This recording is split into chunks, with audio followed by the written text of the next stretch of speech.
नमस्कार, welcome to मीमांसा academy. ये लेक्चर है आपके मध्य प्रदेश प्री 2026 के लिए, जिसके अंतर्गत हम यूनिट 9 के पीवाईक्यू कर रहे हैं।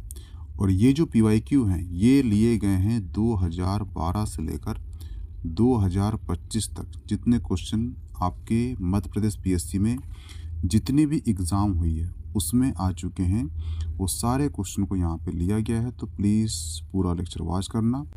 हमने अब तक कर चुके हैं रोबोटिक्स, एआई, और आज हम करने वाले हैं साइबर सिक्योरिटी। साइबर सिक्योरिटी इसका पहला पार्ट हो चुका है, ये दूसरा पार्ट है।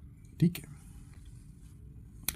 तो क्वेश्चन कह रहा है कि सुरक्षा के लिए उपयोग किए जाने वाले शब्द हनी पोट्स का क्या मतलब होता है। तो इसका सिंपल सा मतलब होता है हनी पोट्स यानी कि हनी यानी होती है शहद, ठीक है। वो पोट्स यानी होता है बर्तन, यानी शहद का बर्तन। जैसे आपने नाम सुना होगा, एक वर्ड सुना होगा, हनी ट्रैप।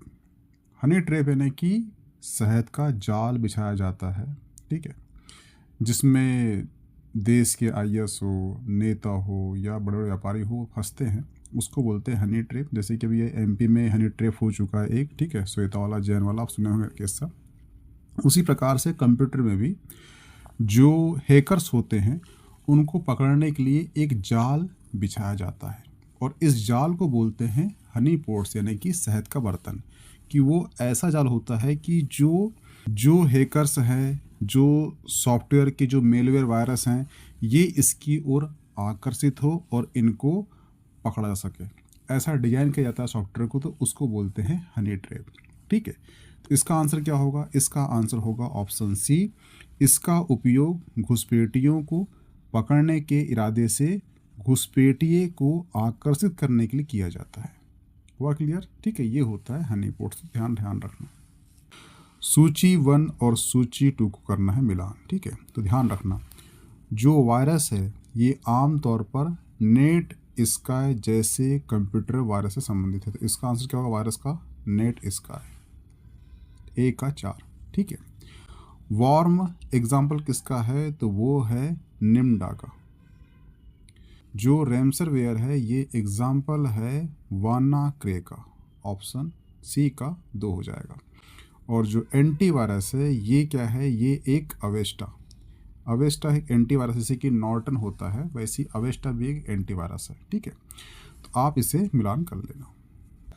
फायरवॉल को क्रियान्वित किया जा सकता है। तो सबसे पहले समझ जाइए कि जो फायरवॉल क्या होता है। इसके पहले जो पार्ट 1 हुआ है इससे बता चुका हूँ मैं कि जो फायरवॉल होता है ये एक्चुअली सुरक्षा नाली होती है, ठीक है। किसकी? कंप्यूटर और नेटवर्क की। जो कंप्यूटर होता है अगर वो इंटरनेट से जुड़ा हुआ है तो इंटरनेट से कुछ अनवांटेड डाटा जो कंप्यूटर सिस्टम को हैक कर सकते हैं, ऐसे अनवांटेड डाटा को जो फायरवॉल है ये वहीं पर ही रोक देता है। इस प्रकार से कंप्यूटर की सुरक्षा होती है। तो ये होता है फायरवॉल, ठीक है। फायरवॉल जो है 2 टाइप के होते हैं, एक होता है सॉफ्टवेयर फायरवॉल और एक होता है हार्डवेयर फायरवॉल। जो सॉफ्टवेयर फायरवॉल होता है इसके अंतर्गत क्या होता है? कंप्यूटर या सर्वर पर इंस्टॉल किया जाता है, जैसे कि विंडोज़ फायरवॉल, ठीक है, और वो उस एप्लीकेशन के माध्यम से कंप्यूटर की सुरक्षा करता है। दूसरा होता है हार्डवेयर फायरवॉल। यह क्या होती है? एक फिजिकल डिवाइस होती है जो नेटवर्क और इंटरनेट के बीच लगाया जाता है, जैसे कि फोर्टीनेट। क्या? फोर्टीनेट, ठीक है। ये होता है आपका फिजिकल यानी कि हार्डवेयर फायरवॉल, ठीक है। तो इस प्रकार से इसके जो पार्ट होते हैं 2 होते हैं, सॉफ्टवेयर और हार्डवेयर। तो इसका जो आंसर हो जाएगा वो हो जाएगा ऑप्शन ए हार्डवेयर और दूसरा ऑप्शन बी सॉफ्टवेयर। इस प्रकार से इसका आंसर जो है दोनों हो जाएंगे हार्डवेयर प्लस सॉफ्टवेयर फायरवॉल। हुआ क्लियर? एक मेलवेयर जो एक वैध सॉफ्टवेयर की तरह दिखता है और एक बार जब वह उपयोगकर्ता यूज़र को बहलाकर उसे इंस्टॉल करवा देता है तो यह काफ़ी हद तक वायरस वॉर्म की तरह कार्य करते। इसे क्या कहा जाता है? ठीक है, इसे कहते हैं ट्रोजन। क्या होगा इसका आंसर? ट्रोजन होगा। ट्रोजन जो है एक ऐसा मेलवेयर सॉफ्टवेयर है जो वैध सॉफ्टवेयर की तरह दिखता है, ठीक है, पर होता नहीं है। और ये जो यूज़र होता है, कंप्यूटर यूज़र करता को धोखा देकर इंस्टॉल हो जाता है कंप्यूटर में, और यह सिस्टम में प्रवेश होकर वायरस या वॉर्म की तरह कंप्यूटर को, सिस्टम को नुकसान पहुंचाता। तो ये होता है ट्रोजन। हुआ क्लियर? इसका आंसर क्या होगा? ऑप्शन सी होगा। और ये क्वेश्चन आपके मध्य प्रदेश प्री की 2025 में आ चुका है। निम्नलिखित में से कौन सा कंप्यूटर वायरस नहीं है? तो यहाँ पर जो चारों दिख रहे हैं आपको, ठीक है, ये चारों जो हैं कंप्यूटर वायरस हैं। तो इसका जो आंसर होगा ये चारों होंगे, परंतु यहाँ पे क्या हुआ था, पूछा उसने कौन सा नहीं है, नहीं है बोल दिया। तो यहाँ पे क्या हुआ था, चारों क्वेश्चन में जो वायरस दिए गए हैं, इसलिए ये क्वेश्चन को मध्य प्रदेश आयोग ने क्या किया था, डिलीट किया था। वह क्लियर है? ध्यान रखना। निम्नलिखित में से कौन एंटी स्पैम सॉफ्टवेयर नहीं है?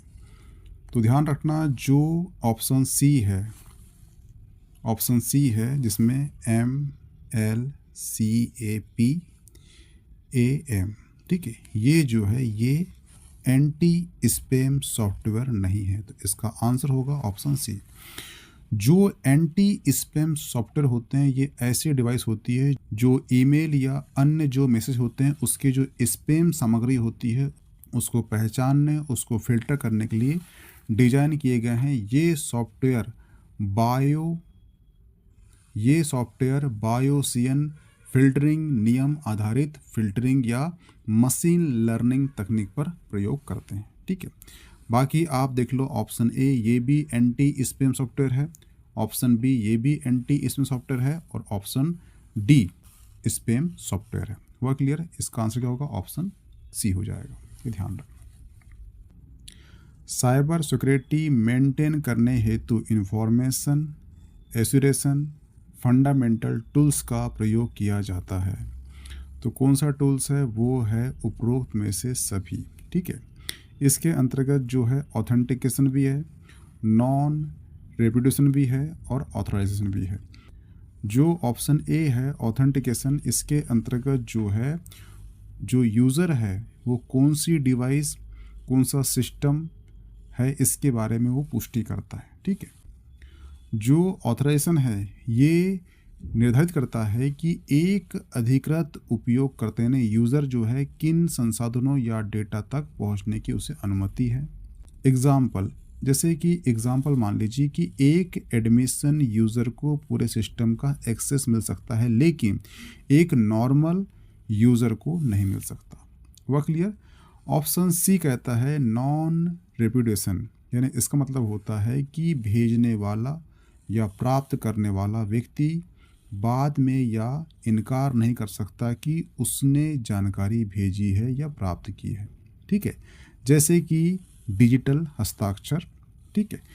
तो ये होता है नॉन रेपुटेशन। इस प्रकार से साइबर सिक्योरिटी मेंटेन के लिए सभी उपयुक्त होते हैं। तो इसका आंसर आएगा ऑप्शन डी। बहुत क्लियर? डेटा सुरक्षा प्रबंधन का सिद्धांत जो ग्राहक और संगठन के डेटा को अवैध पहुंच या प्रोग्राम से सुरक्षित करने के लिए उपयोग की जाने वाली प्रक्रियाओं, नीतियों और नियंत्रणों को शामिल करता है, उसे क्या कहते हैं? तो उसे कहते हैं कॉन्फिडेंशियलिटी, यानी कि गोपनीयता। इसका आंसर क्या जाएगा? इसका आंसर हो जाएगा ऑप्शन डी हो जाएगा। यहाँ ये बताता है कि जो व्यक्ति है डेटा तक वही पहुँच सकता है जिसे उस डेटा को पहुँचने की इजाज़त हो। हर कोई व्यक्ति वहाँ तक नहीं पहुँच सकता, ठीक है। और इसका मुख्य उद्देश्य होता है डेटा की सुरक्षा। कोई व्यक्ति डेटा तक ना पहुँच सकता है ना उसे हैक कर सकता है, ठीक है। ये होता है ऑप्शन डी का। तो ये होता है, तो इसका आंसर क्या होगा? ऑप्शन डी हो जाएगा। वो क्लियर?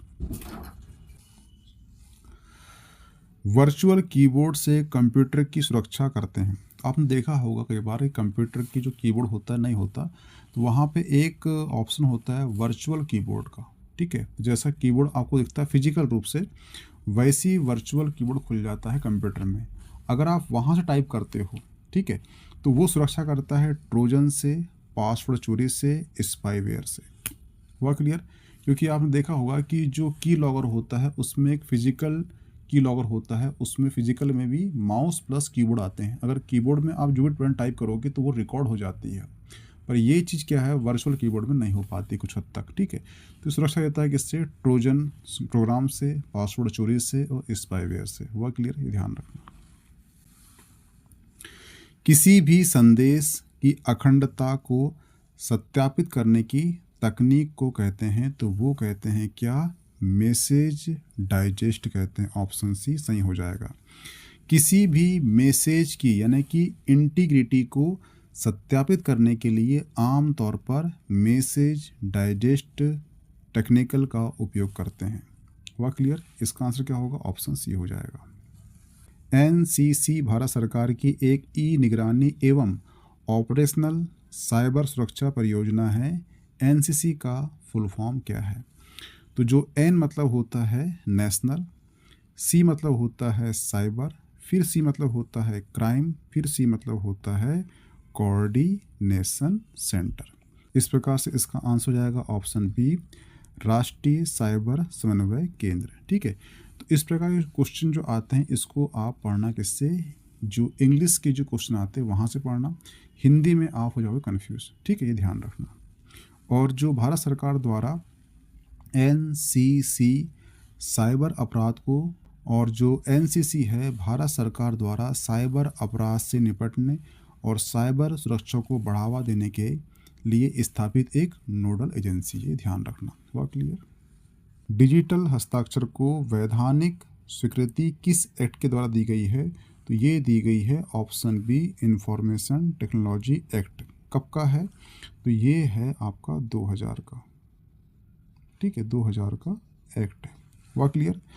और ये जो एक्ट है ये पारित हुआ था कब? 17 अक्टूबर 2000 को ये पारित हुआ था। ठीक है, और जो 2008 में, कब? 2008 में सूचना प्रौद्योगिकी संशोधन अधिनियम के अंतर्गत जो डिजिटल हस्ताक्षर है उस शब्द को इलेक्ट्रॉनिक हस्ताक्षर में बदला गया। इस एक्ट में जो है कितनी? 13 अध्याय हैं। ठीक है, और 94 धारा है। ठीक है, तो आपसे पूछा कितने अध्याय हैं, तो वो हैं 13 अध्याय हैं, और जो 94 क्या हैं? ये धाराएं हैं। साथ ही इसमें शेड्यूल यानी कि अनुसूची भी शामिल हुई है। इस प्रकार से इस एक्ट को ध्यान रखना कि 17 अक्टूबर 2000 में पारित हुआ था, ये आपको याद होना चाहिए। ठीक है, इसकी कुछ धारा हैं वो आपको याद होना चाहिए, जैसे कि धारा 1 में दिया गया है संक्षिप्त शीर्षक, विस्तार, प्रारंभ और लागू होना। ठीक है,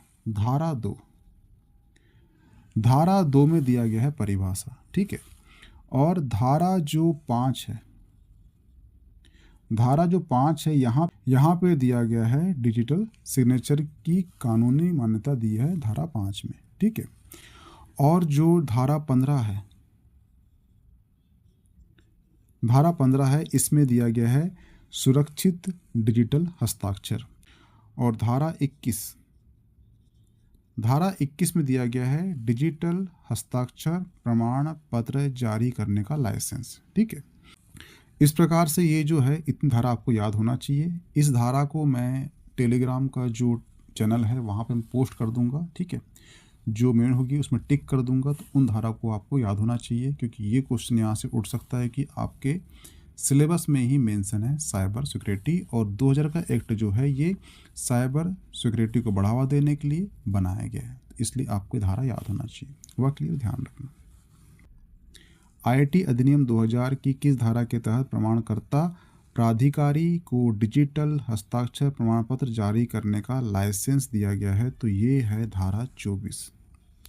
धारा 24 के अंतर्गत जो है लाइसेंस प्रदान करने या अस्वीकार करने का प्रक्रिया दी गई है, जिसमें प्रमाणकर्ता प्राधिकारी को डिजिटल हस्ताक्षर प्रमाण पत्र जारी करने के लिए लाइसेंस देने या अस्वीकार करने का अधिकार प्राप्त है। ठीक है, तो ये दिया गया है, धारा 24 में दिया गया है। हुआ क्लियर? आईटी अधिनियम 2000 में महत्वपूर्ण अवधारणाओं को पेश किया गया है। ठीक है, तो उसका आंसर क्या है? उसका आंसर होगा ऑप्शन डी, क्योंकि इसमें इलेक्ट्रॉनिक रिकॉर्ड ये भी है, डिजिटल हस्ताक्षर ये भी है, प्रमाणित करने वाला प्राधिकारी ये भी, यानी कि ऑप्शन डी सही होगा। हुआ क्लियर? मित्र से तुरंत रियल टाइम संचार के लिए किसका उपयोग करना चाहिए? तो ये उपयोग करना चाहिए किसका? Option B, RIC। इसका आंसर क्या होगा? RIC। ये पहले होता था, अब तो बहुत इसका यूज़ कम हो चुका है। ये इसका मतलब होता है इंटरनेट रेले चैट। अब इसका जो इस्तेमाल है बहुत कम होता है, पहले बहुत अधिक होता था। तो इसका आंसर क्या होगा? ऑप्शन बी होगा, ध्यान रखना। निम्नलिखित विकल्पों में से संचार के उपयोगी गाइडलाइन मीडिया का एग्जाम्पल कौन सा है? तो ये होगा option D, fibre optics cable. जो फाइबर ऑप्टिक्स केबल होता है, इसके माध्यम से ही सिग्नल को निश्चित मार्ग केबल के माध्यम से ले जाया जाता है। इसमें क्या होता है, जैसे आपने जो इन्फॉर्मेशन, जो डेटा यहाँ से भेजा, यहाँ तक भेजा, ठीक है, अगर आप इसका यूज़ कर रहे हो, फाइबर ऑप्टिक्स का यूज़ कर रहे हो, तो जो डेटा यहाँ जाएगा वो यहाँ तक पहुँचेगा। इसमें कोई भी इन्फॉर्मेशन क्षरण नहीं होती, वो लॉस नहीं होती। ठीक है, इसलिए इसका उपयोग करते हैं। तो इसका आंसर क्या हो जाएगा? ऑप्शन डी हो जाएगा। हुआ क्लियर? ब्लो फिश एक प्रकार का है, तो ध्यान रखना, जो ब्लो फिश है एक सिमेट्रिक की है, ब्लॉक इनक्रिप्शन एल्गोरिथम है। इसमें एक ही की होती है, कुंजी होती है, जो डेटा को इनक्रिप्ट और डिक्रिप्ट करने के लिए किया जाता है। तो इसका आंसर क्या होगा? वो होगा ऑप्शन ए, सीमित इनक्रिप्शन एल्गोरिथम। ऑप्शन ए सही हो जाएगा। हुआ क्लियर? तो यहाँ पे जो है आपका साइबर सिक्योरिटी के इतने भी अब तक क्वेश्चन 2012 से लेकर 25 में आ चुके हैं, सारे कुछ समाप्त होते हैं। ठीक है, पार्ट 1 आ चुका है, ये पार्ट 2 है। इसकी PDF मिल जाएगी मीमांसा एकेडमी के टेलीग्राम ग्रुप में, रिजन कर लीजिए। ओके, थैंक्स, मिलते हैं नेक्स्ट टॉपिक में।